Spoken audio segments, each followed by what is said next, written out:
body, it's the facts we bring, yeah. Whoa, yeah. Whoa, uncle's thing, 'tis an uncle's thing.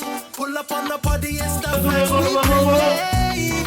Whoa, yeah. Whoa. Record there. Still never get used to like actually talking in front of cameras. Yeah, It's so weird. Well, it's so funny. We've gotten to a point now where, like, I'm comfortable, and I have like my own. I've just been myself. Yeah. Like, you try as much as you can to be yourself. It's that whole thing of like feeling like most of the time when I'm doing so, it's myself and the kids, so I don't feel it. But as soon as I have to talk, I feel like I'm being observed. It sounds weird, but I get in my own head about it. I'm just like, try it, and then it takes me a couple of times. Whereas when I'm doing the cooking, just one take, I'm like, okay, that works. When it comes to actually talking in front of the camera, I'll rewatch it back. And I'm like, nah. It's so weird for me to like, still getting used to it after all these years. But Yeah. right. But it's funny you say that when you're cooking, and that's when you feel sort of most comfortable. Yeah, which is probably about it. which is probably why you're not thinking about it. Yeah, that's true. But yeah, let's get into it, guys. We got the man himself, Mr. Famous on TikTok, Pacific's finest chef in the building, the man himself from Vanuatu, living in Solomon Islands now. Denzel, how are you, brother? Good, my bro. Good to be here. I haven't seen you in a while, mate. You're looking well, yeah. Long time coming. Bro, a long time coming. I know. Had this plan for a couple of years now, since he started, Messaging back and forth, and schedules just never aligned till just now, so yeah, it's been a long time coming. Crazy to see your growth and how it's all come, and I'm just so glad you're in Brisbane now and we can have this chat. No, it's been good. Yeah, same likewise with you guys, man. I remember when you guys were just on the couch talking about footy and the weekend and all that stuff, and now you've made guest list looking impressive. So yeah, well, I was talking to you in the car when we were driving about our growth and how many people now have reached out, and companies reaching out, and even just chatting to you with the amount of work that you've been getting with the commissions over there, feeding basically the island. We're trying to. We're getting to that stage. But look, how is everything going for you, bro?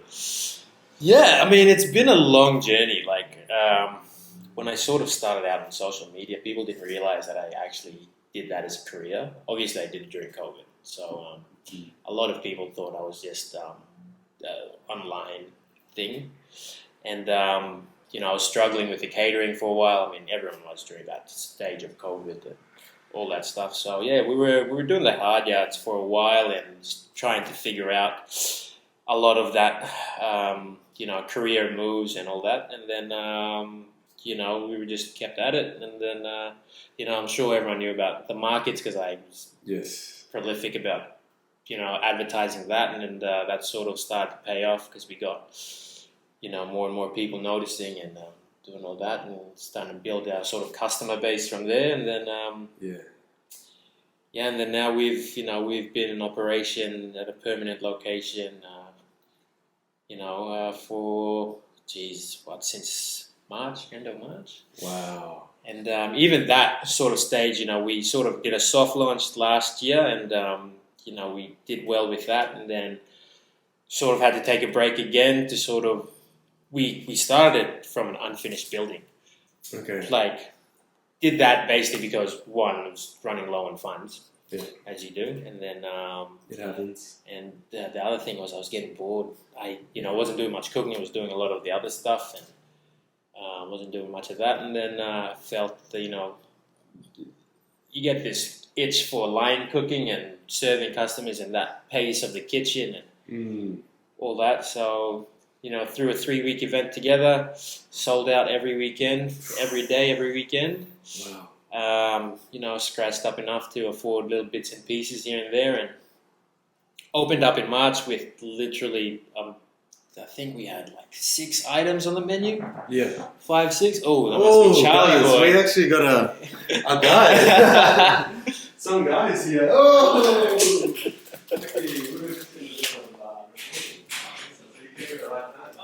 Hi, Raf. Sorry. I want to understand. Hey?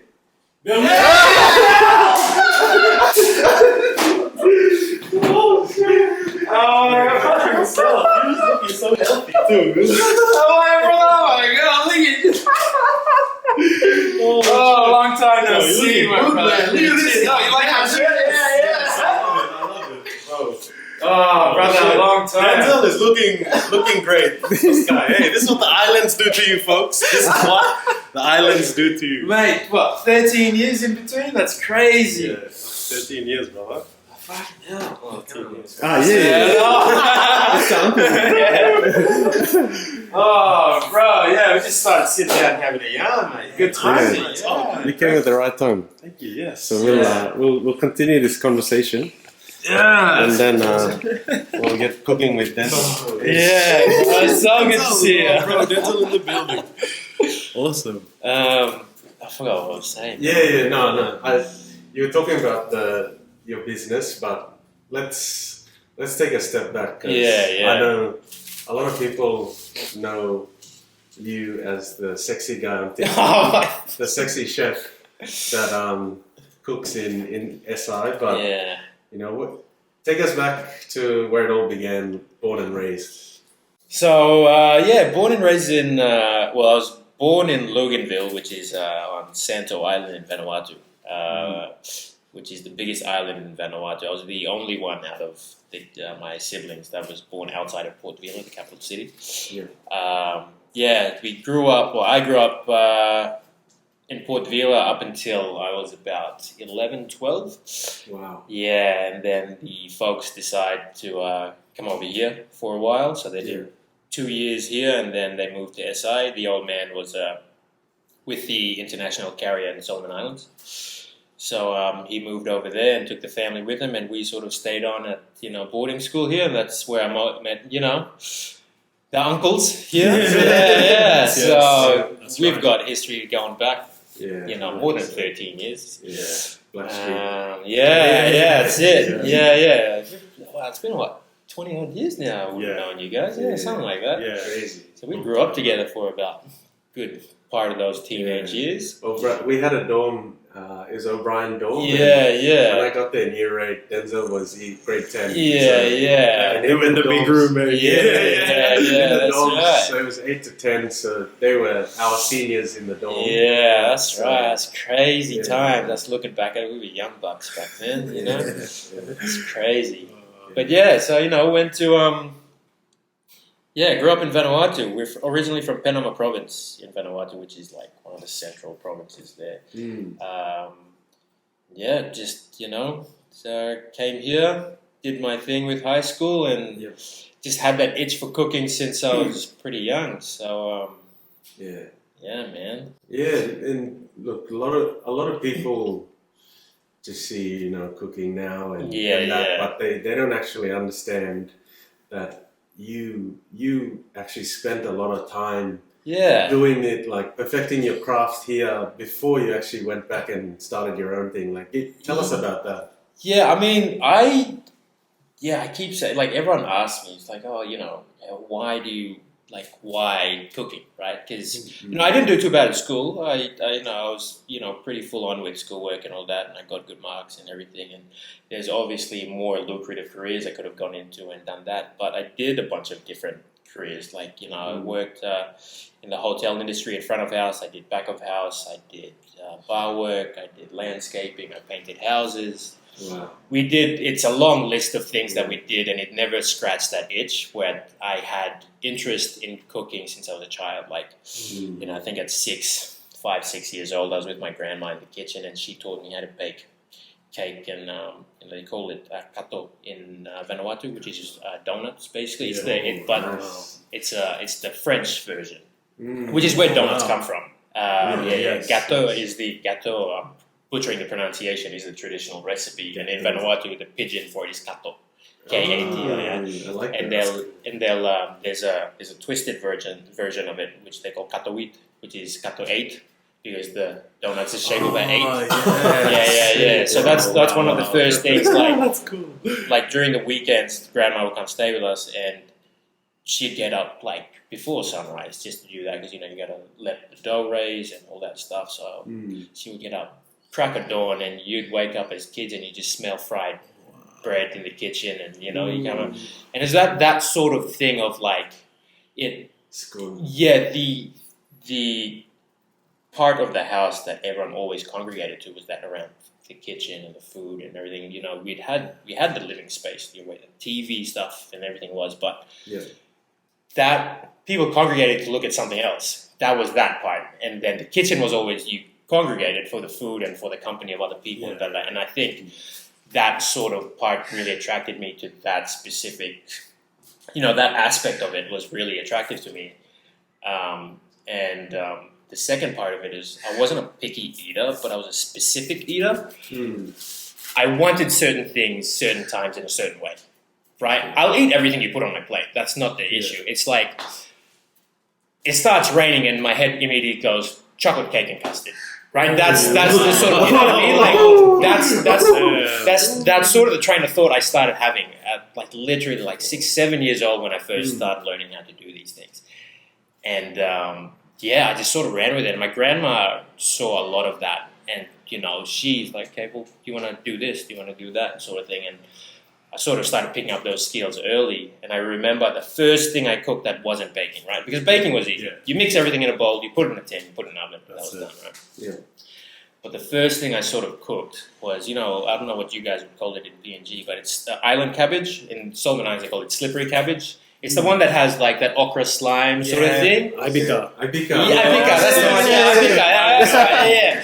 The maroon. Yeah. Some of the folks over in the islands also call it that. But anyway, so she would never let me around the actual stovetop, right? I was 6 years old or 7 years old or something. And I would constantly be like, let me do something, let me cut something, let me do this, da.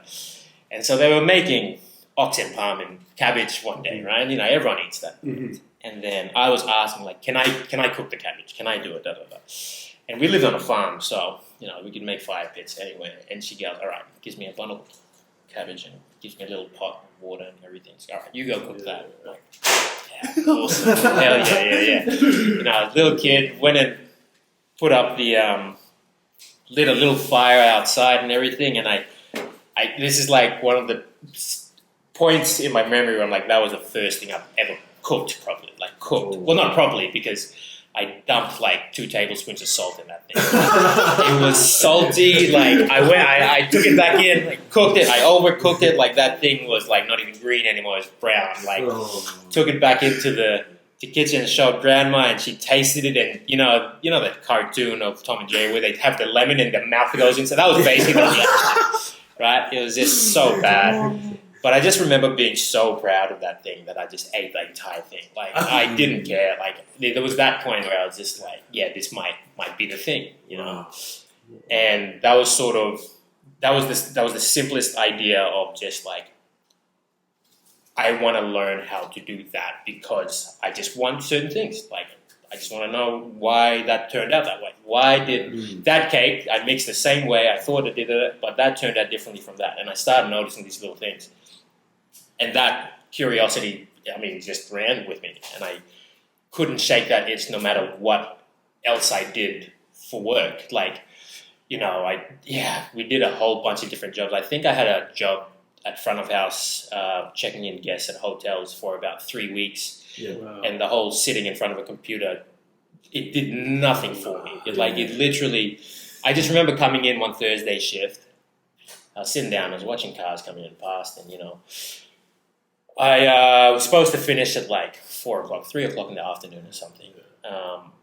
And I just remember sitting down, there was a bit of break in customers coming in, it was just sort of quiet, and I was just sitting there looking out, and I was like, no, it's not for me. Wow. So I went in and I think I was still in my probationary period, and I went and had a chat with HR, and I was just like, hey, so what's the goal here if I don't want to do this anymore? And it's like, oh, you can just stop, send you your paycheck, you're done. And I was like, cool, see ya. Nice. Yeah, so that's when, and then after it, thank God, I got a job at Stockies. Yes. Right after that, So right after that, Stockies gave me a call about a week later, and then that sort of, it was sort of similar things of fast-paced and with working with my hands and around people and all that stuff, and a bunch of awesome people I worked with at the time, young fellas and everything. So that sort of scratched the itch at the time, and I was still studying at the time as well, and that did it for me for a while, and then after that, just couldn't shake it, hey, and I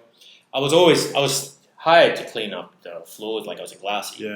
I remember actually, funny story, your side story. I remember going into Stockies one time. It was a taco night. Taco night, and I think I was there with you, Richie. We had all the boys used to come in. I went in the toilets, and you were just like, bro, just wait there. Just like something on the floor, and you were like, bro, that's my job. Like I unclog toilets and like all that stuff.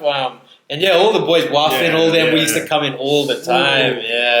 Flashback. Because you had the student night on Thursday. And the cheap drinks. All the folks. Basics. And I remember because I worked, it was the year after you guys would have graduated, so all you lads were coming in, fresh 18-year-olds. That's it. Thursdays. Tuesdays. That's it. You had, all you fresh 18-year-olds used to come in and I'd be working. But that was it, so I did that for a while, but it was still like sort of glassy, and then I'd keep on asking, hey, you guys need any help in the kitchen? I'll literally dump the fries in, or anything, do the sandwiches or whatever. They had a fully stocked kitchen, so I ended up just washing dishes, but I was like happy to do that sort of thing, like that was part of it. And then, I had an opportunity to sort of head down to New Zealand to visit my uncle at the time. And what was supposed to be a 2-week trip ended up, because he knew sort of my wants with all that stuff and what I was passionate about.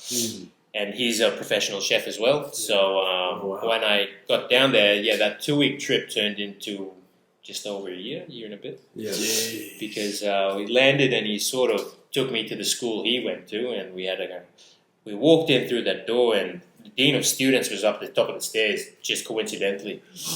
And what was supposed to be just a quick Steve, he gave me the full tour of the, school and everything. And I just, at that point, I did well at school, but never really, I could have, if they said, you guys get the day off tomorrow, I would have been like, yeah.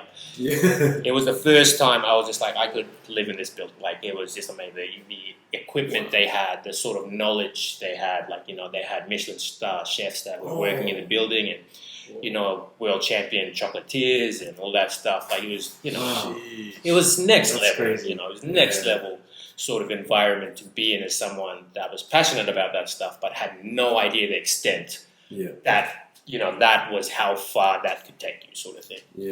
So I had that tour with the dean of students, and he's gone, well, you've just missed the intake. The next one's in about 3 months. And if this is something you want to do, we could put your name down and you can do all that stuff and have a chat to your folks. So I think I was still hungover when we landed in NZ. I think I had been out drinking with the boys up until, I think my check-in was at like 7 o'clock, and I think I got home at 4:30. We all did that. And I think I did the silly thing of being like, oh, nah, stay off the hangover by having a couple more on the flight and all that stuff. So I was pretty worse for wear having the tour, but I just remember being like, wow, okay, damn. Had a phone call with my folks the next day, and they were gracious enough to be like, all right, sure, let's do it. And so pulled the trigger on that, and 2-week trip turned into just under a year and a half. Oh my, that's so good. And then school full time, working full time, basically deleted the social life for a year and a half just to chase that, and colourful career after that, and pretty much here now. So it's been crazy. And give us an insight into what you're cooking at the moment at your restaurant, because we were talking before in the car, and your whatever is on the plate usually depends on what's available to you in the market. Yeah, so we have the whole idea was to sort of, there's not a lot of sort of casual burger joints things. It was never supposed to be like some fine dining thing. It was more just like, I just wanted good food at affordable prices that, served the masses of like normal regular people, right? That was the whole thing. But the point of difference was we, as much as possible, use everything from the local market. We get all our fish, all our fresh produce from the local market. We try and stay off most of the imported stuff. Some things we obviously don't produce in the islands, like flour and all those essentials, but like we don't have English potato on our menu in the restaurant. We use all the local sweet potato, and we've obviously lost customers based off our choices for that because they're used to certain things being a certain way, and that's fine. There's nothing wrong with that. But there's also that back part of like trying to promote our food and not just make it normal. Like, let's not overthink it. Like, this is potato fries. This is a different type of potato. This is what we have access to. It doesn't need to be this novelty idea. Like, this is normal. Why can't we just treat it as normal? It's not like, oh, let's go to Denzel's place because he's doing like, no. This should be treated as normal food. So we just basically make like burgers. We make a lot of roast plates. The fish, and then all our special has to do with seasonal stuff we find at the markets. Our desserts are mostly seasonal. Mango seasons came and went, and we had a sort of mango panna cotta on there in the menu, and we do a couple of different things. I think we've got a couple of mango ice cream still hanging about in the freezer, and like all those little things. Like we keep it simple, but there's obviously a lot of training and techniques behind those things because we make everything in-house. All our sauces are made in-house. We make our yogurt in-house. We make, a lot of the stuff we make is basically, and, we take pride in that. And we're obviously trying to promote the fact that this is the island's food. Like that's the whole point of it is to not... is to place as much importance on our food and our way of eating as we do with all these other fine dining establishments and other ethnic cuisines that are celebrated around the world. It's just like, it needs to start with us being like, this is normal. This is what we should promote. And as if we get comfortable and accustomed to that, and everyone knows, where the baseline is for things that shouldn't be unaffordable to us, right? Then you get people comfortable enough to start pushing the boundaries of what they know from their cuisine and culture, right? It's sort of that part. But that's pretty much what we serve. It's not fussy food. It's just, you come in, it's good feed as long as you're full when you go out. That's pretty much it. We do a bunch of other catering events where we start to sort of push that envelope now of like, okay, what can we refine and sort of put a bit more time and effort into, and sort of obviously a higher price point for that because it is time and effort for it. And you said before, but what was the largest you've catered for? So I think the largest we've done was recent as well. It was about 230, 250 people, and I have a kitchen team of about 7 people. Wow. And front of house staff runs another 4 of us, so there's about 11 of us all up in that restaurant. So. The front of house girls obviously do the serving and everything at those big events, and they'll do. We provide drinks and stuff as well, so they'll do mix those and stuff. But the bulk of the prep is between 7 people for even those big events. We'll close down the shop for about an extra day or 2 if we need to, depending on what we need to do in those big events. And I work pretty young stuff. I think we're looking at about 21, 22, 23-year-olds. That's basically the bulk of my staff. I'm the oldest in the building by a mile, which is it's crazy to think about, right? It's crazy to think about now.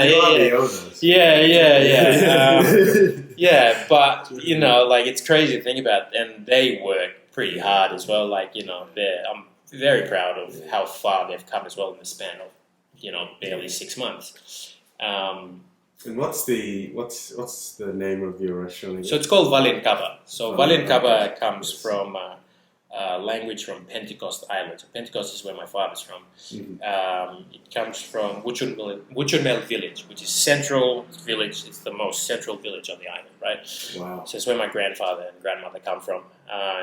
And Valin Kaba means, the contextual translation for that is kitchen.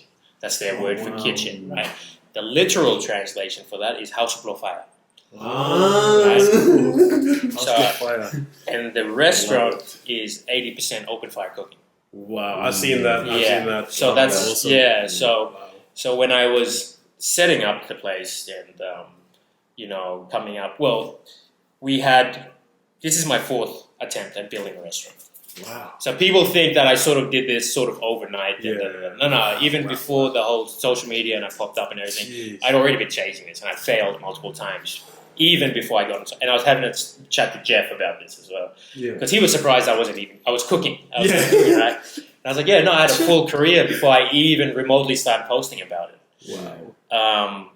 But that was my fourth attempt at trying to start that, right? That's insane. And it was my 3rd one where I decided the name because we were sort of getting to that stage of almost opening or almost finishing the building, I should say.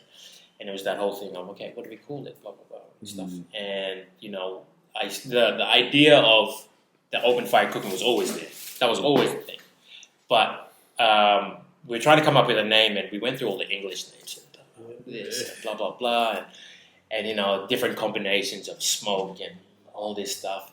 And I don't know why I didn't think of it to start off with, because the whole idea was still the same. That whole principle of promote our food, blah, blah, blah. And I was like, there was this conversation I was having with my father. I was just like, we were going through names and he had his name, and they were all in English. Yeah.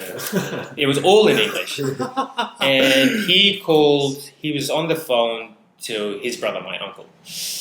And my uncle is, I grew up around him fairly, and I knew that he was more fluent in our mother tongue than anyone else in the family. And I just asked the question, like, what do we call kitchen? On Pentecost. And he just said it, and he's like, house full of fire, Valin Kaba. And I was like, I was just like, what am I doing? You know what I mean? Like, what? It's been there the entire time. Like, what am I doing? Wow. And so that was the name, and that I just didn't even think about it after that. There was no sort of like, maybe. No, just like, that's it. How do you spell it? Okay, sweet, that's it. That's awesome. That was it, and then we just ran with it. And then I sat on that name until that 3rd site sort of took a dive, then had to restart again. But that side of this is what it's going to be called. Now it aligns with our sort of mission and all that stuff. And it just stuck. Sweet. Yeah, wow. And where are you guys located for anyone that's... we're on Google Maps. So if you type in Valin Kaba into Google Maps, it'll show you where to go in Honiara. But we're on Sun Valley Road in the Henderson area, just behind the airport. Literally like 2 minutes from the airport if you're landing in Honiara. Wow. And look, what's next for you for Valin Kaba? This is the first time I've gone away from the restaurant and the team sort of handling it. And from what I'm hearing from the staff is they're doing well. We've been busy all weekend, so it's sort of a little bit of a proud moment for me. That they're doing their job and doing all that stuff. So I think that was sort of our last sort of big test before we now start branching out into getting more involved in those other events outside of the regular restaurant stuff. So we're looking at doing some more events that sort of highlight and feature our sort of local food and how far we can push that before it becomes unrecognizable. So it's the whole thing of like, how do we elevate our food and it becomes fine dining and doing all that stuff, but how far do we push it till it becomes no longer our food? Like you can't, right? So that's pretty much that idea of you come in and we put something on your plate and you taste it and you recognize parts of your childhood and what you grew up with, but you go, how did they do it that way? You know what I mean? Like, So like little things, you present it differently or you however you want to push that sort of envelope. So that's sort of the next step in that, and that's specific events. That's not like a everyday thing at the restaurant, but yeah, I think that's the next step to also, enrich us as chefs to be like, okay, this is interesting to come to work, and it's not just the same thing, and we're not just mixing bread every day and all that stuff. So yeah, it's good to think about that stuff, and I hand it over to my chefs as well to throw out ideas they want to work on and what they've experienced and their specific culture from their specific islands and all that, and we go down that path of like, all right, well, you're sort of in lead for this menu, and let's work with your ideas, and I've taught you a fair bit of skills, and how can we apply that and sort of push that. So yeah, I think that's what's next, and we're trying to sort of hold ourselves to a certain standard, and we're hoping we're pulling it off. That's we're only 8 months into the business itself. We've been catering and all that for a lot longer, but the restaurant itself it's not even a year old, and they've come already a very, very long way. So, we're early stage. There's still some missteps along the way, and there's going to be a lot more, but always pushing forward sort of thing. So, I'm excited for it, and I'm excited to see what we produce. I'm as much as, in the blue about all this stuff and not sure what's going to happen and how these dishes are going to turn out, but as long as it's sort of aligning with our mission and moving forward, we're keen and happy to do it. So yeah. That's so good. There you go. That's the man himself, Mr. Denzel. I think I feel like doing too much talking, man. I'm not enough, honestly. I'm sure you would have seen him on TikTok. He's hopped on the Uncles now. Here he is in real life. And they're too good. They're too good to be over here. Yeah. And we're actually gonna now do a cooking vlog with the man himself. So keen. Guys, watch this. Make sure you go check out the cooking vlog, and we'll bring you along. Thank you to Denzel. Shout out some uncles, for sure. Thank you, brother. Thank you. If you're ever in Honiara, make sure you go see him. Valin Kaba. Valin Kaba, baby. Let's go. Appreciate you guys.